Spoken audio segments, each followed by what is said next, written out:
So the dumbest bill in America is, are you ready for this? You can't believe it. Sex ed for kindergartners.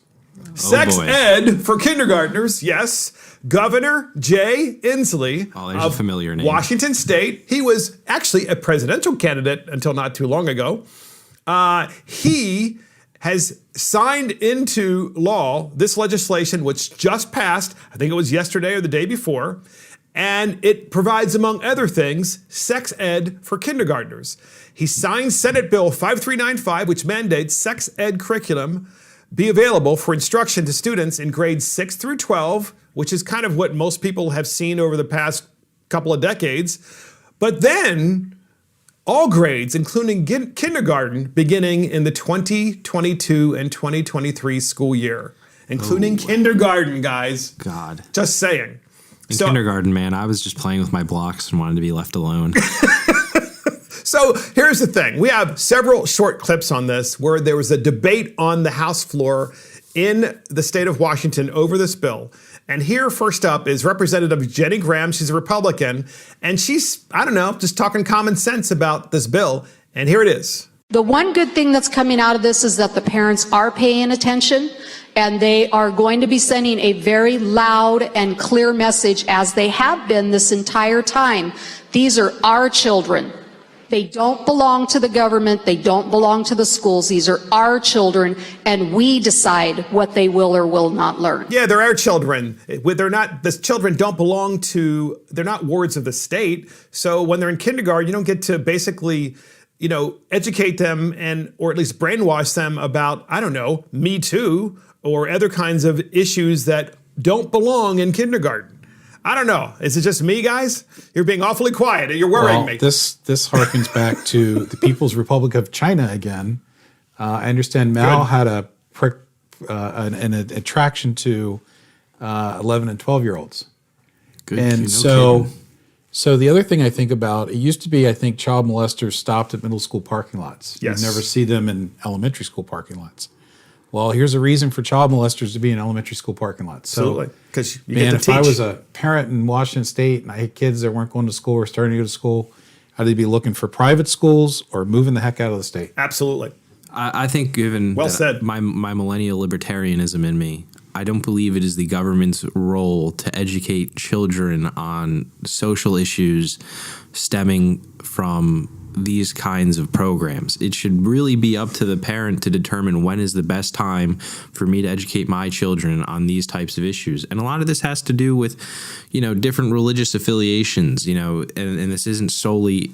It's so well, tough. Here's an idea. It's a kindergartner. Of course, yeah. What the heck? I mean, as you said, you were playing with blocks in kindergarten. You were coloring in coloring books, and then suddenly the teacher's going to go, "Hey, well, now you got to worry about what a consensual relationship is." And no offense, in kindergarten, I didn't know what the word consensual even meant. It's too big for me. And I'm not really sure it's a good word to learn at that particular point in time. But that's a parent's job. The more we talk about this, the more things that pop into my head about how this is just so unapplicable. Like, how could you, like a Christian family or a Muslim family or a Jewish family or a secular family, how can you give all four of them the same kind of indoctrination based on, sexual ideology and preference based on to a 5-year-old? To a 5-year-old. Yes. It should be up to the parent to determine when is the appropriate age for them to learn this. I would have to think that Oregon, Idaho, and Montana need to be ready with new schools. Absolutely, including new private schools, which they probably already have. So here's Representative Monica Stonier. Of course, I want to say Stoner, but it's Stonier because she sounds like she's stoned. She actually is a supporter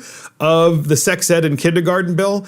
And this is Monica Stoner talking about the bill to provide sex ed to kindergartners, 5-year-olds. Here it is. That avoiding conversations about who we are, how our relationships work, and how our bodies work does far more harm than good. And I would say that the suicide rates in those teens are proof that that is the case. Yeah, so she's saying, we shouldn't avoid talking about these issues and so forth. But first of all, who's the we? Right? I thought the we were the parents and the children, but she, of course, is, and she's very clever. She's very hyper-focused on teenagers because, this is part of the liberal and progressive ideology, which is to basically talk about the teenagers, but really that's not what the bill just does. The bill talks about people in kindergarten, which of course she avoids. Indoctrination. Indoctrination, 100%. It's to teach these kids things that they're not being taught in their homes that should be appropriate for conversations between the parents and their kids. There's no role for the state and the school system to interject themselves in these conversations. And it's going to be, I think it's going to start to destroy the public school system. Oh my gosh, I think the public school system in many states is already in great decline.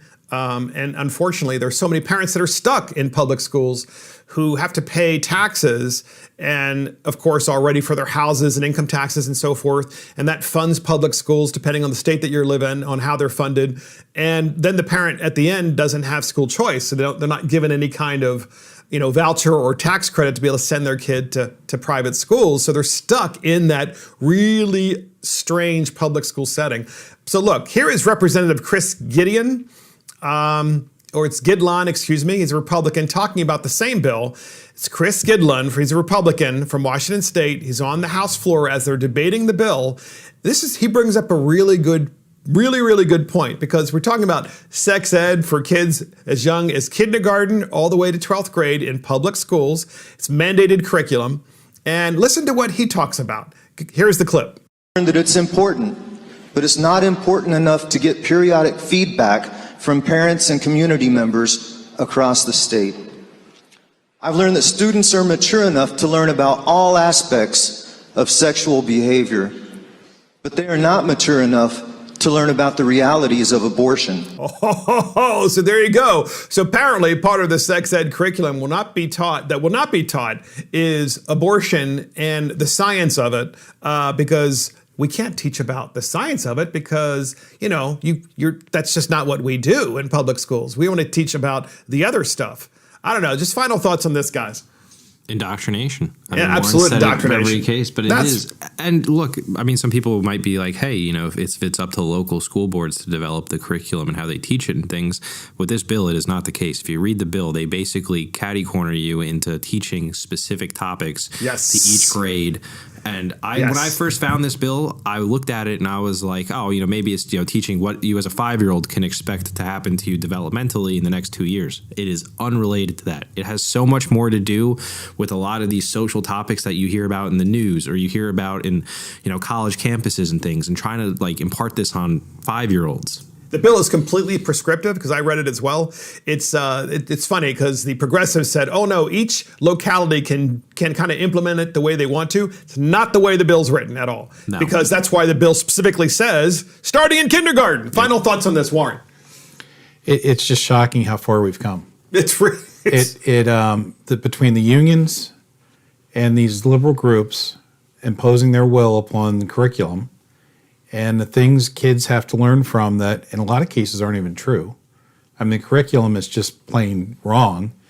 There was a history thing my kids had to go through, and the founder of the American Communist Party was quoted as a well-known American historian. Mm-hmm. And he was imparting his communist view on America, which he hates. And when you see things like that in curriculum, when you see our tax dollars are being spent not to educate, not to teach fact, but to politicize and propagate propaganda, it's sickening. And it's not what this country was founded on. It should not be acceptable to anybody. And it should not be acceptable to Democrats. this is not, I'm not saying this is partisan.